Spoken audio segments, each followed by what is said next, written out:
ఇవాళ రాష్ట్రంలో మద్రాసులో కానీ ఆనాడు ఉమ్మడి మద్రాసులో కానీ ఆ తర్వాత ఇక్కడ మన రాష్ట్రంలో ముఖ్యమంత్రి చేశాడు, కేంద్రంలో మంత్రి చేశాడు 2 సార్లు ఏఐసిసి అధ్యక్షుడు. అయితే నాకు అనిపిస్తుంది ఏమిటి ఈ పేపర్లు ఇవాళ చాలా మీరు రాస్తారు, ఏది డ్రగ్స్ తీసుకుంటే అనర్థం జరుగుతుంది, అదేవిధంగా ట్రాఫిక్లో మనం తప్పుడు నడిస్తే యాక్సిడెంట్లు అవుతుంది అన్నారు. అదేవిధంగా మా కేటీఆర్ గారు మొన్న స్టేట్మెంట్ చూసిన ఎవడన్నా లంచం అడిగితే చెప్పుతో కొట్టుమని ఆయన చెప్పిండు, కొడుకు కూడా చెప్పిండు.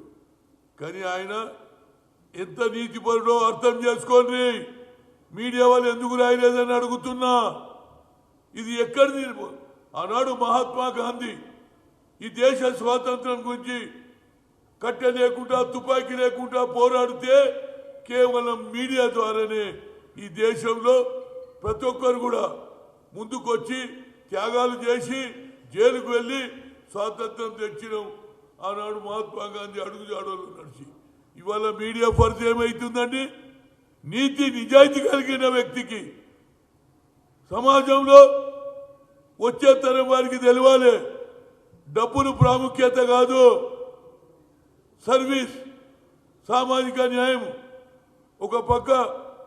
ఇవాళ అందరూ కూడా అదే ఆలోచనలో చేసే సమయంలో మరి మీడియా కూడా మీరు అవినీతి చేయొద్దు, ప్రజలకు సేవ చేయాలని ఆయన ఆలోచనను మీరు కరెక్ట్గా ప్రజలకు అందించుంటే నేను బాధపడేవాడిని కాదు. ఎందుకు నిర్లక్ష్యం? హరిజనుడనా లేకుండా ఆనాడు సంగతి కొత్త వారికి ఎందుకు చెప్పాలన్నా? మీరు జైలు పోయి వస్తే, జైలుకి వెళ్ళి బయటకు వస్తే దానికి పబ్లిసిటీ ఇస్తారే, అదేవిధంగా డ్రగ్స్ ఇష్యూలో పబ్లిసిటీ ఇస్తారే. అవినీతి కూడా చేయొద్దు. రాజకీయాలలో ఒక విధమైనటువంటి విప్లవం తీసుకొచ్చిండు. ఇంత పదవులు అనుభవించి సొంత ఇల్లు లేదు చనిపోయినప్పుడు. అలాంటి మహానుభావుల గురించి మీడియా మిత్రులు రాయకపోతే, మీడియా మిత్రులు జనానికి చెప్పకపోతే ఇక అవినీతి ఆగుతుందా? ఇక అవినీతి పెరుగుతుంది. అవినీతిని అరకట్టాలంటే దామోదరం సంజీవయ్య ఏ విధంగా పనిచేసి ఇన్ని పదవులు అనుభవించి డబ్బు సంపాదించలే, చనిపోయినప్పుడు సొంత ఇల్లు లేదని జనానికి చెప్పే బాధ్యత మీడియాకు ఉన్నదా లేదా? అది నా బాధ. ఏదైనా నాయకులందరూ ఇంతమంది వచ్చినా సరి అయిన పబ్లిసిటీ రాలే. ఇప్పటికన్నా దయచేసి మిగతా ఏం చూస్తారో అదేవిధంగా ఏదైతే importance of the corruption is the person, ఏది నీతి నిజాయితీ కలిగిన పర్సన్ గురించి వచ్చే తరం వారికి తెలిసేటట్టు చెప్పాలన్న అందుగుంచే మన రామచంద్రమూర్తి గారితో పుస్తకం రాయిస్తున్నా. దయచేసి ఇంగ్లీష్ పేపర్ వాళ్ళు కేవలం ఇలాంటివి కూడా వచ్చే తరం వారికి మున్సిపల్ కౌన్సిలర్ కానీ, మేయర్లు కానీ, ఎమ్మెల్యేలు కానీ, మంత్రులు కానీ డబ్బే ముఖ్యం కాదు, ప్రజాసేవ ముఖ్యమని ఆ రోజులలో ఆలోచన చేసిన వ్యక్తిది. నిజంగా మీడియాలో కూడా సరి అయిన పబ్లిసిటీ రాలేదని ఆవేదనతో చెప్తున్నా. ఎందుకు చెప్తున్నానంటే స్వాతంత్రం మహాత్మా గాంధీ తెచ్చినప్పుడు పత్రికలే కదా దానికి కారణం. ఆ పత్రికలు వల్ల అవినీతి మీద కూడా ఒక యుద్ధం చేయాలి. లేకుంటే ఎవడు పడతాడు కోట్లు సంపాదించడం, రాజకీయాలను బస్సు పట్టియడం, నాయకులను తిట్టడం, అవే హైలైట్ అవుతుంది. ప్రజాస్వామ్యంలో ఒక నీతి నిజాయితీ కలిగిన వ్యక్తికి సరి అయిన న్యాయం జరగలేదని ముఖ్యంగా ఇంగ్లీష్ మీడియాకు నేను రిక్వెస్ట్ చేస్తున్నా. మీరు కూడా ఎందుకు రాయరండి? ఆయన ఏం తప్పు చేసిండండి?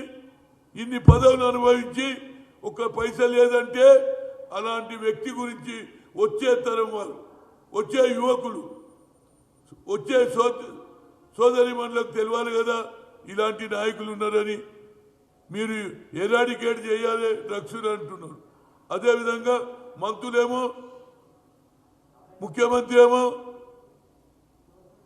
డబ్బులు అడిగితే లంచం అడిగితే చెప్పుతోడు కొట్టమంటుంటే మీరేమో అవినీతి నీ ఎరాడికేట్ చేయాలని ఆలోచన రావాలంటే మన దామోదరం సంజయ్ గారి ఆలోచనను ప్రజల్లో తీసుకెళ్ళినాడు.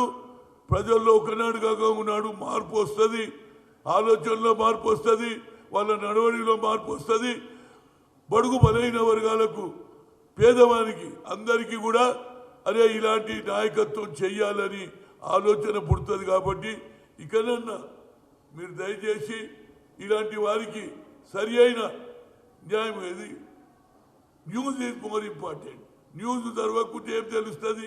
మీరు రాస్తేనే కదా తెలిసేది. తెలుగు పేపర్లలో వచ్చింది, why English paper has not wrote anything. అది నా పాయింట్. అర్థం చేసుకొని ఎందుకు చెప్తున్నాం. నిజంగా నాకు చాలా బాధ ఉంది.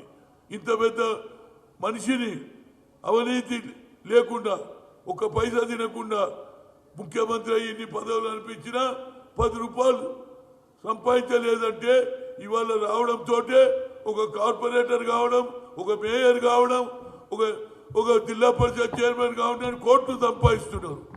వారికి తెలియాలి కదండి. తెలియాలంటే మీరు రాయాలి కదండి.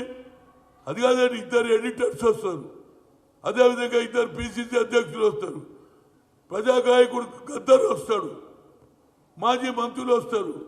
మీరు అది మా గురించి కాదు, అట్లీస్ట్ దామోదరం సంజయ్ జీవితంలో ఎలాంటి పనులు చేశాడు, ఎలాంటి ఆలోచన చేశాడు. రాజకీయాలంటే డబ్బులు సంపాదించేది కాదు, ప్రజలకు సేవని సూచించిన వ్యక్తికి సరి అయిన న్యాయం జరగలే. ఇప్పటికన్నా మీరు దయచేసి ఇలాంటి వారి గురించి న్యాయం చేయాలంటే మీరు రాస్తేనే ప్రజలకు అర్థమవుతుంది. ఆ బాధతో చెప్తున్నా. ఎనీహౌ మేమందరం, మా మాణిక్ ఠాకూర్ వచ్చాడు, రేవంత్ రెడ్డి వచ్చాడు, అందరు వచ్చారు. కానీ పత్రికలో ఏదైనా పనికిరాని న్యూస్నైతే ఫ్రంట్ పేజ్లో పెడతారు, తిట్టిందంటే మొదలు పెడతారు. కానీ మంచి పని చేసిన వాళ్ళది కూడా హెడ్లైన్స్ రావాలనేదే నా ముఖ్య ఉద్దేశం. ఏదైనా ఇక ముందు దామోదరం సంజయ్ ఆలోచన. అదేవిధంగా తొందరలోనే జగన్మోహన్ రెడ్డిని కలుస్తా.